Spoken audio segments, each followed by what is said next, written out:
Hello, everyone.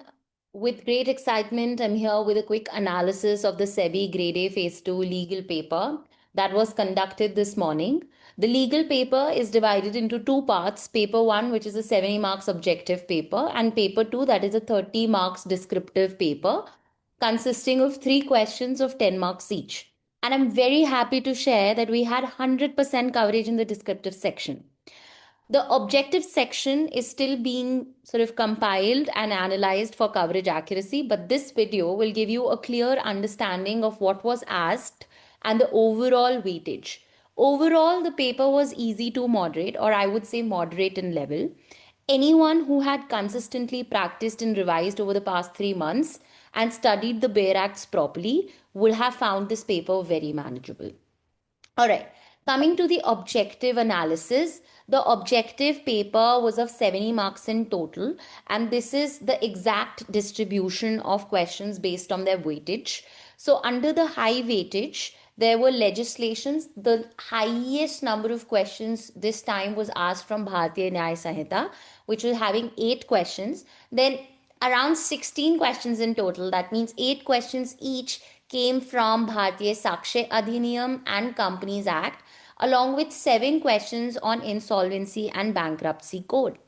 Under medium or moderate weightage, we had 6 questions each from BNSS and PIT regulations. Then we had 5 questions each from SEBI Act and Depository Act, along with the LLP Act as well. Under the low weightage legislations, we saw 4 questions each from PFUTP and SAST regulations and 3 questions from SCRA. Even though these fall under low weightage, they still contributed around 11 marks, which makes them significant. That is what and how the objective paper looked like broadly. Now, coming to the descriptive paper, there were 3 questions of 10 marks each. The first question was on Depositories Act, where the question basically asked about fungibility and the features and benefits of fungibility. Again, this was directly covered in our descriptive question notes as well as our study notes and your mock tests, right? Then coming to the second question was on the LLP Act. The idea that the question basically asked about the key legal framework which was governing the LLP Act, along with the 3 landmark judgments relating to that LLP Act. So it was indirectly a question based on the principles and features of LLP Act and how it differs from partnership, and also the 3 landmark judgments on the various, sort of features of an LLP. So again, this was covered in our descriptive question notes quite comprehensively, our study material, our mock test, as well as our case law file.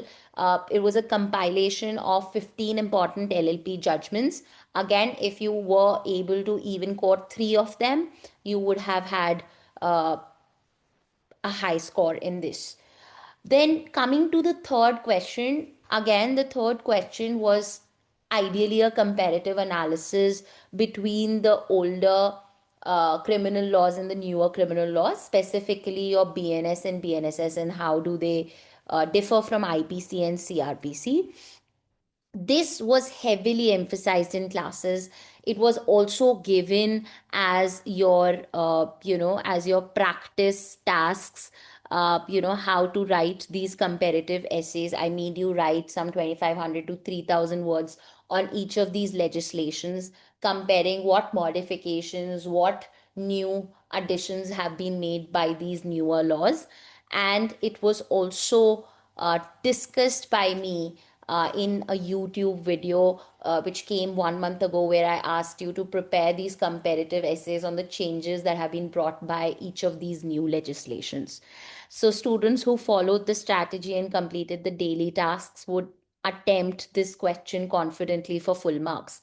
Overall, the paper rewarded consistency, revision, and conceptual clarity. If you stayed disciplined over the last 3 months, this paper was definitely a scoring opportunity. We'll soon come back with a complete objective coverage analysis. Until then, stay focused. All the best.